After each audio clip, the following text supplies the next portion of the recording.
Bawat bata ay may sariling kwento ng paglaki. May kanya-kanyang bilis, sariling paraan, at sariling laban. At para sa mga batang may espesyal na pangangailangan, may isang lugar sa De Los Santos Medical Center na nakalaan para sa kanila.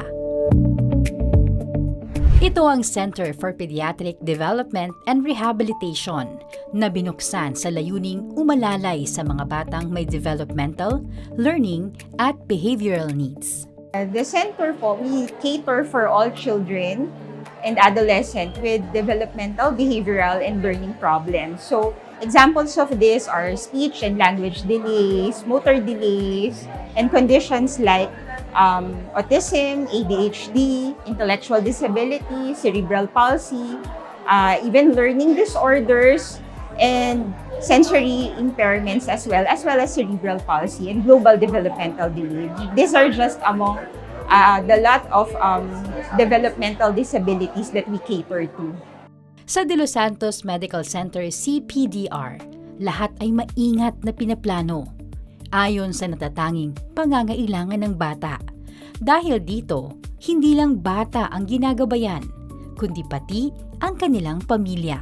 Our center here at De Los Santos Medical Center offers, first is the developmental assessment of a board-certified developmental and behavioral pediatricians.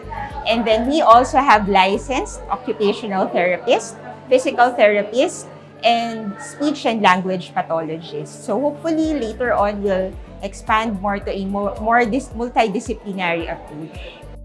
Dito, malinaw ang proseso mula sa unang konsultasyon hanggang sa pagbuo ng plano na naaangkop sa bawat bata upang maabot nila ang pag-unlad at pagkakaroon ng kakayahang makilahok sa araw-araw na buhay.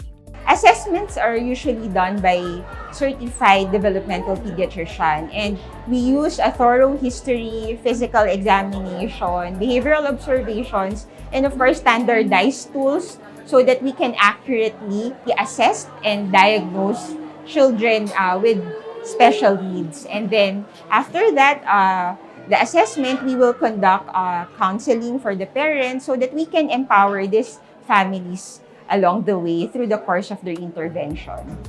Sa Pilipinas, bihira ang pasilidad na tulad ng Center for Pediatric Development and Rehabilitation ng De Los Santos Medical Center na tumututok sa mga batang may espesyal na pangangailangan. This kind of center is very few in the country. In fact, in Metro Manila, siguro a handful lang, you can count it with your fingers. That's one, because we need more. And two, we want to pay special attention to these children. In this rehabilitation center, as you know, meron na silang difficulty in learning. Tinuturuan natin sila. Anong objective ng pagtuturo natin? Ginagawa yung teaching na yan dito sa rehabilitation center. We want them to be self-independent para tumatanda rin naman sila. Habang tumatanda sila, at least they can do small things for themselves. Sa tulong ng tamang paggabay, ang bawat maliit na hakbang ay nagiging malaking tagumpay. If you have children like this, na merong problema, sa tingin nyo, hindi nyo na kayang isolve sa bahay, you need to consult a pediatrician, yung developmental pediatricians. Then they will help you assess your kids and plan a treatment for them. Again, the treatment is rehabilitation.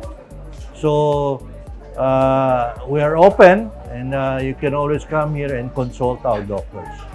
We are here to help you. We are the village behind your journey in this very meaningful, and I know that it's very hard for everyone, but we will try to make it much easier for all of you. So, you are the heart of this center.